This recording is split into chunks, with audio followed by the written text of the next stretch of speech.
Hello friends, আমি সঙ্গীতা বিশ্বাস আজকে নিয়ে চলে এসেছি আপনাদের সামনে দারুণ একটি ভিডিও। আজকে আমি আপনাদের সাথে আলোচনা করব যে আমরা একজন ভালো লিডার কিভাবে তৈরি হতে পারি, কি কি গুণ থাকলে আমাদের মধ্যে আমরা একজন ভালো লিডার হতে পারি। ফ্রেন্ডস, একটা ভালো লিডার হতে গেলে তার মধ্যে অনেক গুণ থাকা প্রয়োজন। কিন্তু আমি আজকে এটা যেহেতু ইউটিউবে একটা ভিডিও হচ্ছে, তো এত পয়েন্ট আমি আজকে আপনাদের সাথে আলোচনা করব না। আমি আপনাদের সাথে শুধুমাত্র 7টা পয়েন্ট নিয়ে আলোচনা করব। তো তার আগে আমি আপনাদের সকলকে বলবো, যারা এখনও আপনারা আমার চ্যানেলটিকে সাবস্ক্রাইব করেনি তারা খুব তাড়াতাড়ি আমার চ্যানেলটিকে সাবস্ক্রাইব করুন এবং আরও নতুন নতুন আপডেট পাওয়ার জন্য সাবস্ক্রাইব বাটনের নিচে বেল আইকনটি ক্লিক করুন। ভালো লিডার হতে গেলে যে ফার্স্ট গুণটা আপনাদের মধ্যে থাকতে হবে সেটা হলো অনেস্টি। আপনি একজন সৎ মানুষ হতে হবে। এই সততাটাকে আপনাকে রপ্ত করতে হবে, সততাটাকে আপনাকে অভ্যাসে পরিণত হতে হবে। আপনি যদি একজন সৎ মানুষ হন তবে আপনি কিন্তু যে কোনো কাজেই আপনি কিন্তু অনেক দূর পর্যন্ত পৌঁছাতে পারবেন। আর আপনি যদি একজন ভালো লিডার হতে চান তবে আপনাকে অবশ্যই অনেস্ট পার্সন একজন হতে হবে। আপনি যদি একজন সৎ হন বা অনেস্ট মানুষ হন তবেই কিন্তু আপনার টিম মেম্বাররা আপনাকে ফলো করবে বা আপনাকে বিশ্বাস করবে। তো সেকেন্ড যে গুণটি থাকতে হবে সেটা হলো নিজের ওপর আত্মবিশ্বাস বা কনফিডেন্ট। মানে নিজেকে সবসময় নিজে যে কাজটি করছেন তার ওপর আপনাকে সবসময় কনফিডেন্স রাখতে হবে যে হ্যাঁ, আমি এই কাজটা করছি, এটা ঠিক কাজ করছি। তবেই কিন্তু আপনার টিম মেম্বাররা আপনাকে দেখে অনুপ্রাণিত হবে এবং আপনি একজন ভালো লিডার তৈরি হতে পারবেন। থার্ড হলো ইন্সপায়ার আদার। মানে আপনার ভেতরে এমন গুণ থাকতে হবে যেন আপনি অন্যকে ইন্সপায়ার করতে পারেন। আপনি যেন অন্য লোককে ফলো করাতে পারেন। একজন লিডারের কাছে সব থেকে কঠিন কাজ হলো তাকে দিয়ে অন্যকে ফলো করানো।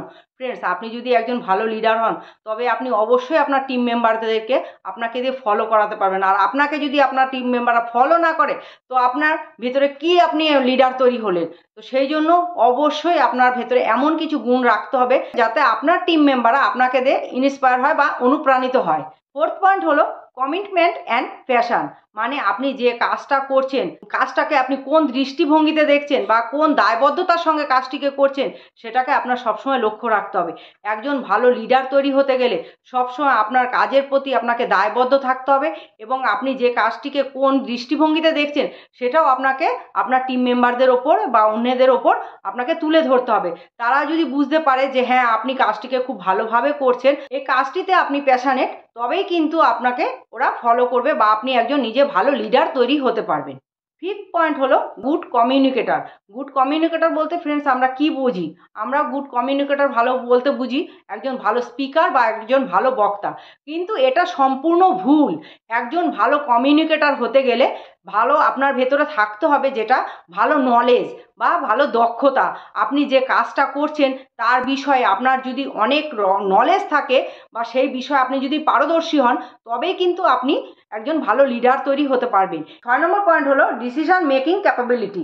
মানে আপনার যে একটা ডিসিশন নেবেন কাজের ব্যাপারে তার উপর আপনি কতখানি পারদর্শী, আপনি সঠিক সময়ে সঠিক সিদ্ধান্তটা নিতে পারছেন কিনা বা সঠিক কাজটা করতে পারছেন কিনা সেটা কিন্তু আপনাকে অবশ্যই অন্যেরা ফলো করবে বা আপনার টিম মেম্বার আপনাকে ফলো করবে।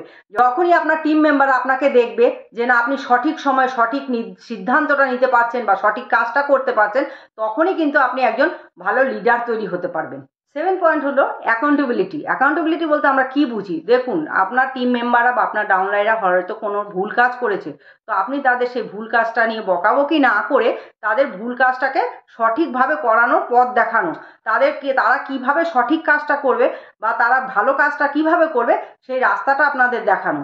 এবং আপনারা কি করবেন, তারা মনে করুন আপনার দ্বারা কোনো একটা ভালো কাজ করেছে, ভালো অ্যাচিভমেন্ট করেছে, ভালো র্যাঙ্কে পৌঁছেছে, তো সেইটা নিজের ওপরে না নিয়ে, নিজের কৃতিত্ব না দেখিয়ে সেই কৃতিত্বটা তাদের ওপরে দেখান যে না, তোমাদের জন্য এই কাজটাকে করতে পেরেছো। এইটা যদি আপনি দেখাতে পারেন না, তো আপনার টিম মেম্বাররা কিন্তু আপনাকে ভীষণভাবে ভালোবাসবে এবং আপনাকে লিডার বলে একজন মনে করবে। ফ্রেন্ডস, এতগুলো পয়েন্ট নিয়ে তো আজকে আমি আপনাদের সাথে আলোচনা করলাম। তো এর মধ্যে কোন পয়েন্টটা আপনাদের সব থেকে বেশি ভালো লাগলো অবশ্যই আমাকে কমেন্ট করে জানাবেন। দেখুন ফ্রেন্ডস, একজন ভালো যদি লিডার হতে চায় তবে সে কিন্তু অবশ্যই টিমকে খুব ভালোভাবে সাপোর্ট করতে হবে এবং টিমকে খুব ভালোভাবে মোটিভেট করতে হবে। মোটিভেট যদি আপনি না করতে পারেন তবে কিন্তু আপনি ভালো লিডার তৈরি হতে পারবেন না। আর ভালো লিডার যদি তৈরি হতে হয়, টিমকে যদি মোটিভেটার করতে হয়, তবে এই সমস্ত গুণগুলো কিন্তু আপনার ভেতরে অবশ্যই থাকা উচিত। এছাড়া আরও অনেক গুণ আপনার ভেতরে থাকতে হবে।